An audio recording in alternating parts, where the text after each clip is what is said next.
can create a visual web parts and how we can write the server-side coding inside that.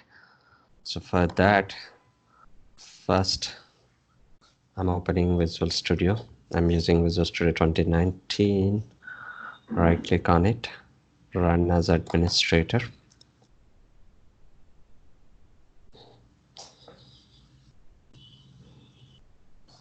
It's opening. Meanwhile, we have a couple of lists, and then but still I'm going to create a new list. For that, I'm clicking at an app, create a custom list, and the list name is data list. Create, and inside data list I'm going to add a couple of columns here. So for that, I'm going to create a column like name. It's a single line of text. Click OK. Either you can make it as a mandatory field, whatever it is you want, you can create. Click OK. And so I'm going to create another column name, giving as city column, and it would be either a choice column or you can go with a single line of text. Click OK, and then create one more column here called as state. It would be a single line of text. Click OK. Now done. We have total 4 columns here. Open my Visual Studio. I'm trying to create a new project. So for that, we have an option here, create a new project.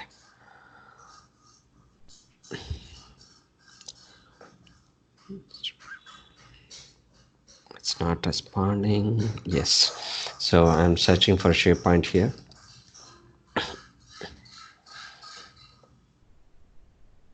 See here we have recent option SharePoint empty project. You can use this or you can directly come from here. I'm using SharePoint 2016 environment in my system, so I can select this SharePoint empty project and it's using a C# coding. Then you can double click on it, or you can select, or you can click next, and it asking for a project name. So I'm going to write a server-side object model inside that. So I'm writing SSOM web part. This is a location where this web part is going to store, and this is a solution name, and this is a latest .NET framework which I'm using 4.7.2. Then click create.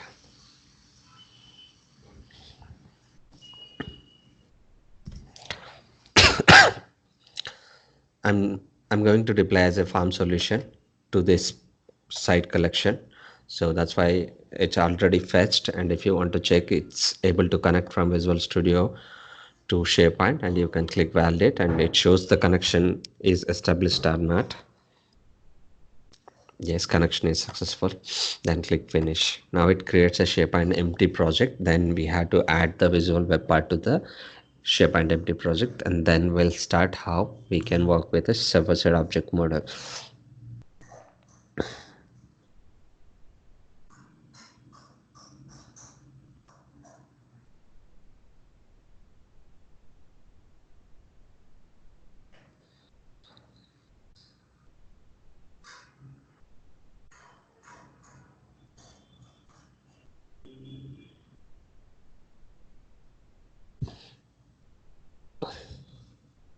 Okay, now the SharePoint empty project is created.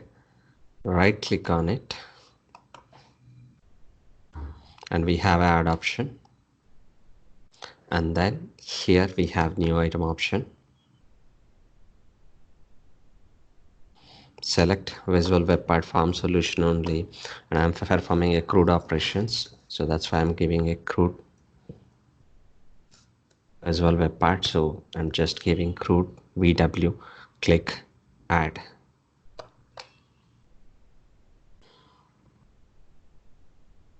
Now when I click add, it adds the web part as well as a feature also. And web part feature scope is site collection, which means site collection. We have total 4 scopes. One is farm, another one is web application, another one is site, another one is web. And this web part deploys to a site collection. So that's why when you hit this feature, it opens the future information, and there we can see See, this is a scope of site and this is a feature name. If you don't want to keep that feature one option, and you can remove that, and this is a title of the feature and which contains this web part inside that, and also which contains some files. And you can see that dot web part extension which deploys to your web part gallery, and this is a ACX, this is a user control which deploys to your 16 hive, and this is element.xml file which shows the information related this. Now we are not going to do anything in this feature. We are not going to perform any feature event receiver now. So that's why I'm going back to my web part page. When I double click, it opens the user control coding place like the source page. And if you want to go with the design page, you can go to design page as well. Now see, this is crude pw user control.aspx, which is this one, and this is a web part file and which deploys to your web parts gallery, and this is a cs file where we are going to write our server-side coding is here. Now you can directly use this something like welcome to Russian solutions, and this simple message. And if you want to use the properties, yes, you can use the properties. Right click on it and go to properties, and if you want to add the css classes or whatever it is, you can add it from here, but I don't want to go. I just simply I want to make this as a uh, bold. That's it. I don't want to do anything on this more. And now here I want to create a table, and before creating a table, instead of creating from the toolbox, I want to go within a source code. Here in the source code, I want to write a table inside this paragraph.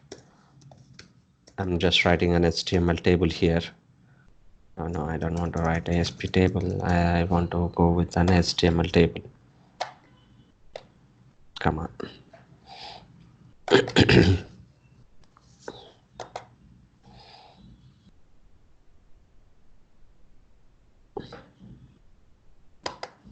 No.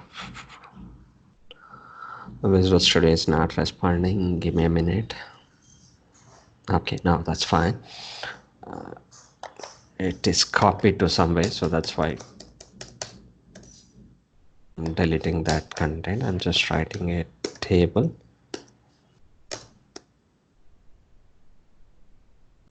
So inside this table, I'm writing a table row, and then I'm writing a TD, and then I want one more TD here. So we have 4 columns created here in this data list. So that's why I need 4 text boxes for this to enter the data, and one more row for entering the buttons like save button, update button, or a delete button. So for that, what I'm doing is I'm just taking before that I'll write a text box here, then it copies a text box, but no worries. Yeah, we'll write a text box here. So I'm taking a HTML text box, or you don't want to take it from here, and you can go here and you can select the text box from the toolbox. It's initializing. You can go with the text box. Yeah, I'm going with the standard text box. Now the text box is created here, and copy this entire row and then paste it in the second, so which creates a second text box in the second row, which creates third text box in a third row, and fourth text box in a fourth row, and we have one TD left in the every TR. So finally I'm creating one more TR here, and I'm not going to create any TDs under this TR. Now here in the first TD, I'm writing title. In the second TD, we'll see what we have. You can write anything, but need to understand name, city, state. We have 4. Name, we have name, we have city, and then we have state. And here in the next TR, I'm trying to insert a what we can call it as a button, and I'm going to insert a button here. This is very simple button I created, and the text is button. I don't want to keep this text as button. It would be an save button now. And if you want to change the ID of this, and basically people write in this way, btn underscore save, when you generate a event handler, it would be more meaningful when you are trying to write a code. So for that, I'm just giving a btn underscore save, or you can give in your own way. Now I'm going to design. We'll see what happens if I write this much of code. I have title, I have name, I have city, I have 4 text boxes, but unfortunately, and I missed out the next one. So we'll do it from the source, what we missed out. And we have another tr, and which is not giving any value. I'm just writing a value equal to giving us save. Okay, we have tr, which is not working. No, which should have to work. Otherwise, we'll see in the design what happens. Where is our tr? We missed out any code, so we'll make it in a td. A td here, and then we'll write td, one more td.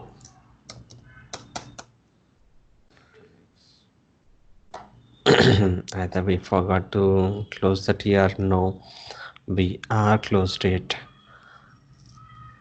Come on, where is our button? It should be here, right? Okay, it's ASP button.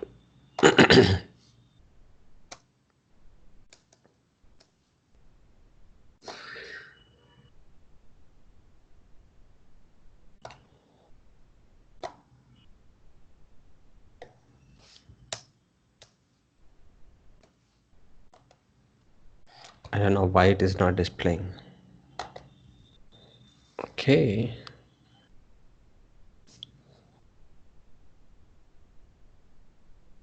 Come on, we'll go to the properties. We'll go to the properties button, save.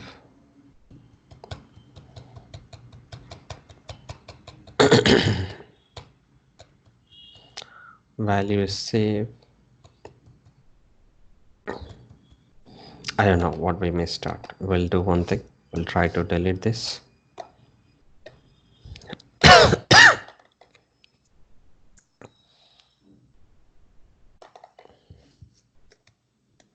We'll try to write in this way. Input type equals to button. Is this okay? Now we got this save button here. We have title, name, city, state, everything we have. When I double click this one, so I'm going back to this. Okay, why in this design which is not showing the input button? I'll go back and I'll create once again the button. Button is added here, and then I don't want to save as and we'll go with the save, and then come up. Okay, we have here the text is that, and this is button one, and I'll go with btn underscore save. Okay, so this time we got everything, and then double click on it, and then when you double click, it generates a event handler, and it is here under this asx.cs file. Now here we have button underscore save underscore click. This is a event handler which is generated. Now I'm trying to write a server-side code, and each and every server-side code will start with a prefix called sp. So I'm writing with the sp side, but I'm not getting any IntelliSense because for using a server-side coding, and first we need to add the references here, that is Microsoft.SharePoint and Microsoft.SharePoint.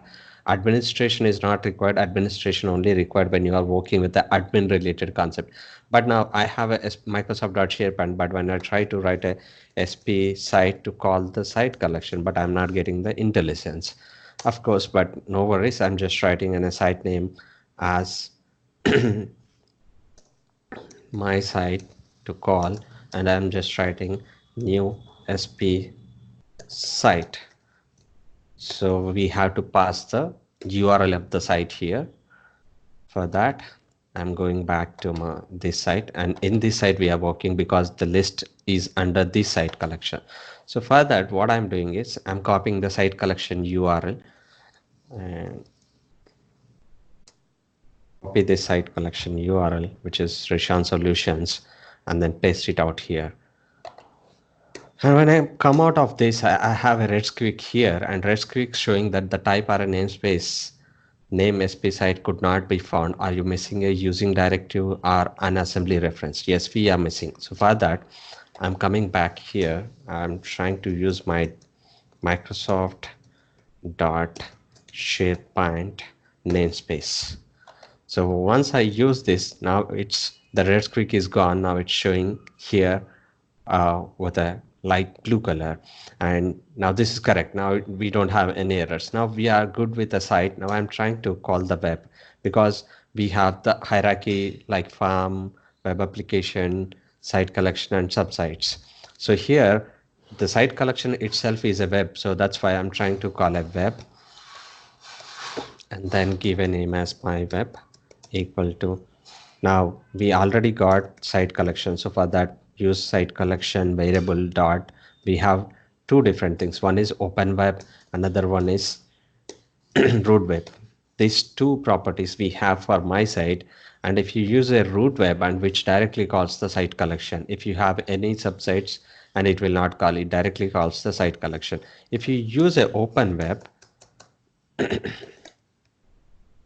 it accepts five uh, it accepts 5 overloads, and the first overload with an empty parenthesis, and the next one which accepts one parameter, and then which accepts one parameter, that is string URL. Because if you already have this site collection URL, and if you want to call the subsite name here, you can call using this, and this is accepts the URL plus require exact URL with an boolean, which means you can use a true or false.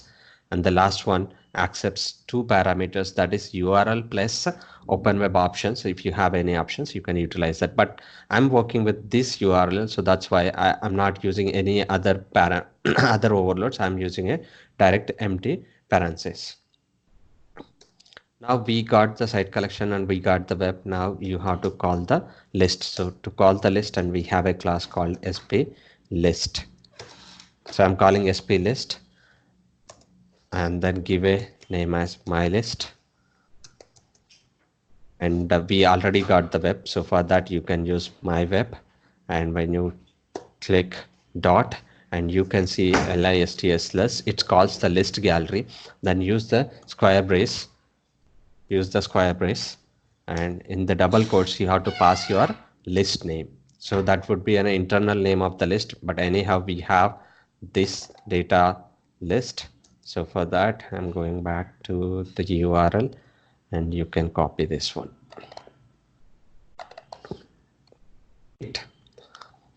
and then paste it. Now we got the site collection, we got the web, and we got the list. Now what we are going to do, and I'm going to add the items into a list. So for that there is a for list item there is a class called sp list item. So you can give a name as my items or my item, single item we are going to update or we are going to add. So then we already have a list, that is my list, and dot, and you are going to add the item. So for that there is a property called items. When you enter items, when you click dot, and there is a method called add is a method here, so use as a method. And then we got a list, and we are trying to add items to the list. So for that we already called the sp list item. Now I got the list item variable, and use that variable in the square brace, use the column name. So what are the columns we have? We have total 5 columns, and title, name, city, state. Then enter here. Now first one is title, and you can directly pass the values, but if you pass the values, when you hit the button every time, the same data will save. So same data will save. So for that we already created a 4 text boxes for title, text box 1, and for name text box 2, city text box 3, state text box 4. If you want to modify these names, you can modify and you can utilize, but as of now I don't want to modify the text box's name. So for that I'm just entering text box 1 dot text, and I'll copy this entire row and we'll change the things. Copy and come back to the next line, come back 3, total 4 we have, and in the second column we have to enter name and it accepts value from the text box 2, and third we have city and it accepts the values from text box 3, and the final one is state and it accepts the values from the text box 4. Now we have all the columns in place and we are passing the values from the text box, and finally we have to update these items using update method.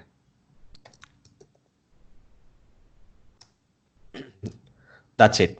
We call site collection, we call web, and then list item, and we are passing values into columns, and we are using my item dot update. So this is very simple code. We had written around 9 lines of code here to add the items into a list. Now we created a visual web part and we added 4 text boxes and we created a button here, and we've written event handler for that, and in the event handler we called site collection, we called web, and we called list, and we are trying to add the information. So for that we used my list items add method, and then we called all the columns and we passing values from the text boxes into columns, and we are trying to update. Now when I deploy this one, we'll see how it works, and then we'll add the information from that web part and we'll see is works exactly or we get any errors. So that I'm deploying. First it builds the solution and then it deploys into our environment.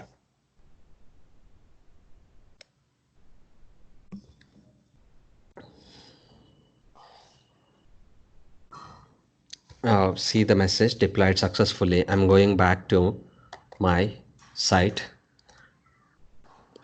So go to home page. I think we created a page for that, but that's fine. I now it's loading. Once it loads, we'll create a page and we'll add that web part into a page. Then we'll try to add the information. Before that, I just want to pass a message. Now this is my user control.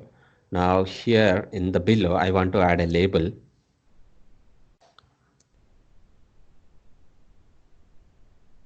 So now I added this label here. I'm going back to, okay, keep this label like this, or if you want to hide this label, you can hide this. And in the coding, I just want to pass in a message. So I think it's a label 1 dot, come on,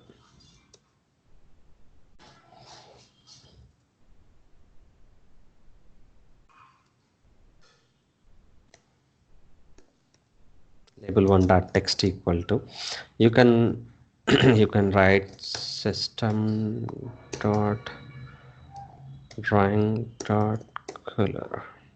Okay, I think color dot green. Before that, label 1 dot text to item added successfully. I'm just passing a message here. A simple message.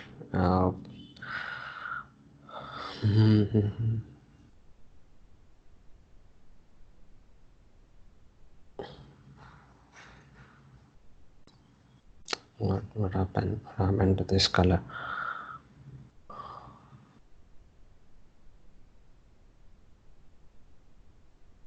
So I don't want to use this for now. I don't want to add this as a string or whatever it is. Just simply we can do it from the properties instead of wasting time. This is here. and you can go to properties, and then this is a label, and then font.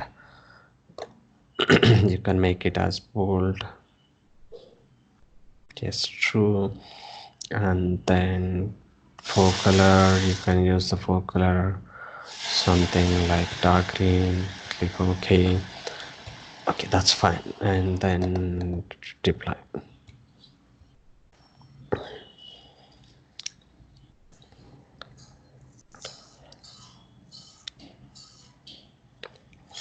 Okay, now it's deployed successfully. Now come back to this home page and then click add a page.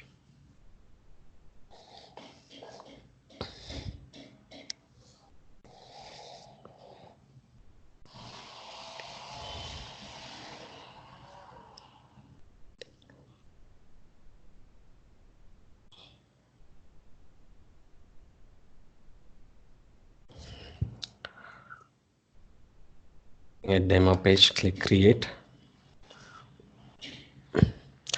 Go to insert and then go to web parts. So we created a new custom web part, that is SSOM web part. Select this one and then click add.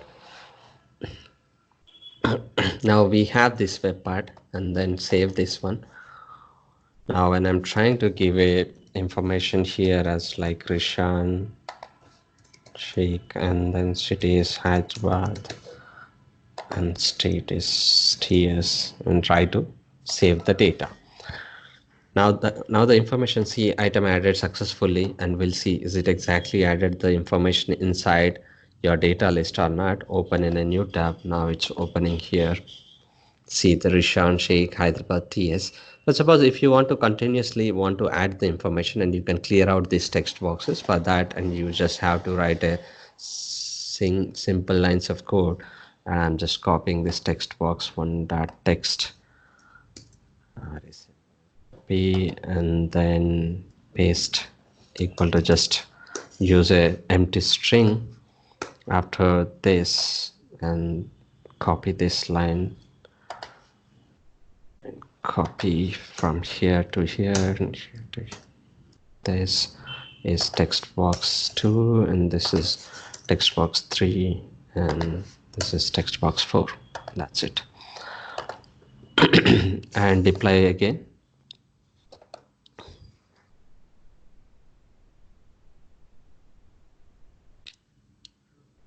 Yes, it's deployed successfully. Come back to your page, and here just refresh this page. No, I don't want to. Okay, now this time I'm just entering simple messages, and this is ABC, and you can enter some message here, something like this. City is Bangalore, and then use K and try to save the information.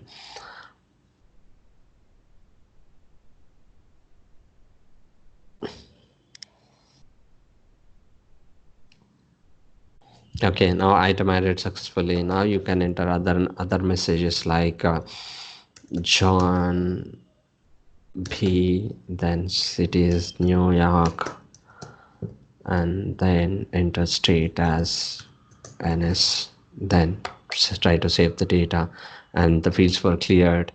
Come back and then refresh your page, and you can see this information. Like this, you can add information from your web part.